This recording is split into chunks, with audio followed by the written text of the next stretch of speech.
আমি ত্রিশূল ধরলেও মেশোর বাড়ি, আমি কথা বললেও মেশোর বাড়ি। নির্বাচন কি মেশো জেতাবে না পাবলিক জেতাবে?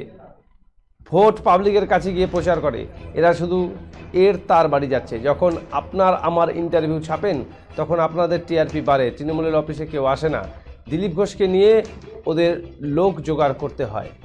মঙ্গলবার সকালে নিউটাউন ইকো পার্কে প্রাতঃভ্রমণে এসে একথা বললেন বর্ধমান দুর্গাপুর কেন্দ্রের বিজেপি প্রার্থী দিলীপ ঘোষ। লোকসভা ভোট দিলীপ বাবু লড়ছে বর্ধমান দুর্গাপুরে, আমরা লড়ছি তার সাথে ভোটের প্রচারে দিচ্ছি জয় শ্রীরামের জয়ধ্বনি, ভোটের প্রচারে দিচ্ছি জয় শ্রীরামের জয়ধ্বনি। সবাই মিলে করছি ভারত মাতার জয় গানে রে। লোকসভা ভোটে দিলীপ বাবু লড়ছে বর্ধমান দুর্গাপুরে, আমরা লড়ছি তার সাথে ভোটের প্রচারে। গার্ডেন রিচার সন্দেশ খালি, তৃণমূলের মুখে কালি। গার্ডেন রিচার সন্দেশ খালি, তৃণমূল করে পুকুর চুরি। গর্ব করে এরা বলে, গর্ব করে এরা বলে আমরা মামাটি মানুষের দলে রে। লোকসভা ভোটে দিলীপ বাবু লড়ছে বর্ধমান দুর্গাপুরে। বাজার নির্বাচনে প্রার্থী আপনি, দিলীপ ঘোষ ভয় পাচ্ছে, দাবি তৃণমূল কংগ্রেসের। সে তো বোঝাই যাচ্ছে। আমি ত্রিশূল ধরলেও মেসোর বাড়ি, আমি কথা বললেও মেসোর বাড়ি। মুশকিল হয়েছে তো, মেসোর বাড়ি যখন ছুটছো কেন? নির্বাচনটা কি মেসো জিতাবে পাবলিক জেতাবে?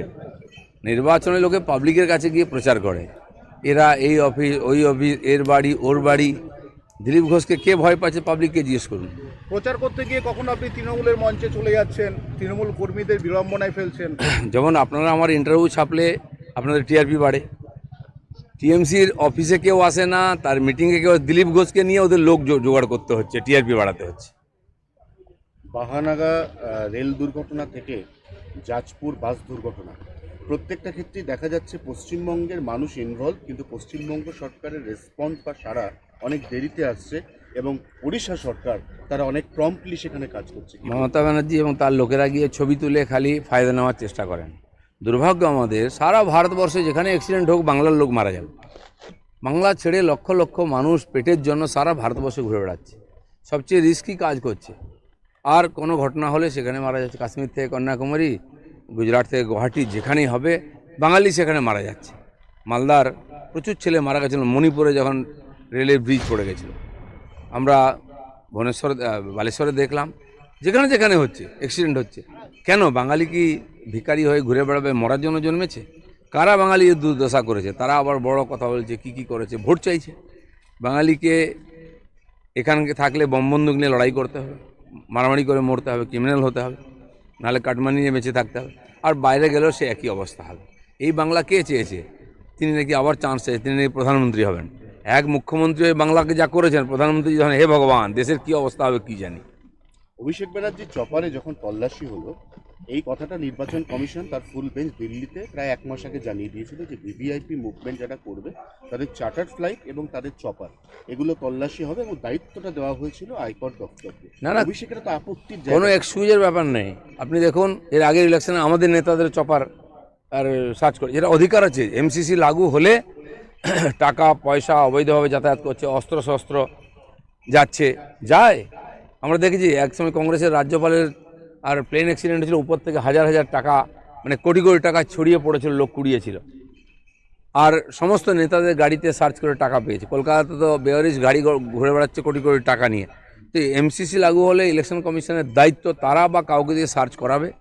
আর রাহুল গান্ধীর চপার সার্চ হয়েছে, অভিষেকের, হ্যাঁ, যাদের নামে বদনাম আছে যে টাকা এদিক ওদিক করে, তার সার্চ হবে, কেউ ছাড় পাবে না। প্রত্যেকবার আমাদের গাড়িও কয়েকবার সার্চ হয়, যেই ঘুরবো সব জায়গায় নাকা লাগিয়ে রাখবে, সার্চ করবে। এটা তাদের দায়িত্ব আছে। আর যাতে উত্তেজনা কম হয়, নির্বাচনে গণ্ডগোল কম হয়, এগুলো তার কারণ। তাদের ঘাবড়াবার কি আছে? সব সময় মনের মধ্যে চোর আছে, দেখলেই ভয় পায়। অভিষেক বন্দ্যোপাধ্যায় আইনি পদক্ষেপ নিচ্ছে এই বিষয়ে। কার কাছে যাবেন? ইলেকশন কমিশনের বিরুদ্ধে যাবেন?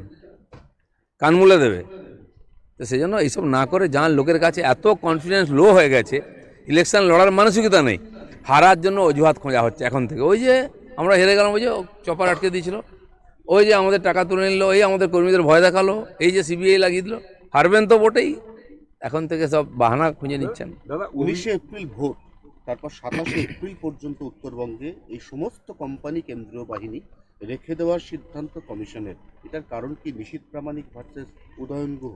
না, গত বিধানসভা দেখুন আপনি, বিধানসভার রেজাল্ট হওয়ার পরেও 2 মাস বাহিনী ছিল, তারপরে এত হিংসা হয়েছে। পশ্চিমবাংলা ভোট মানে একটা ভূমিকম্প হয়, সমস্ত ক্রিমিনালরা অ্যাক্টিভ হয়ে যায়, অস্ত্র শস্ত্র টাকা পয়সা ক্ষমতাশীল পার্টি সব লাগিয়ে জেতার চেষ্টা করে। এবারও তাই হবে। আর ভোট না দেবে যারা, বলে রাখছে গ্রামে গ্রামে সেন্ট্রাল ফোর্স তো চলে যাবে, তারপরে আমরা থাকবো, এসব ধমকি দেওয়া, ডায়াস থেকে হাত পা ভেঙে দেওয়ার ধমকি দেওয়া হচ্ছে। তো স্বাভাবিক ইলেকশন কমিশন ভাবছে যে উত্তেজনা থাকার সম্ভাবনা, তো সেন্ট্রাল ফোর্স রাখা উচিত। লোকেও বলছে এটা সেন্ট্রাল ফোর্স থাকে। এই চপার নিয়ে উনি বলছে অভিষেককে বলবো 10,000 কোটি টাকার মানহানি মামলা করতে। নিজেদের ওজনটা জানেন কত? 10,000 কোটি টাকা।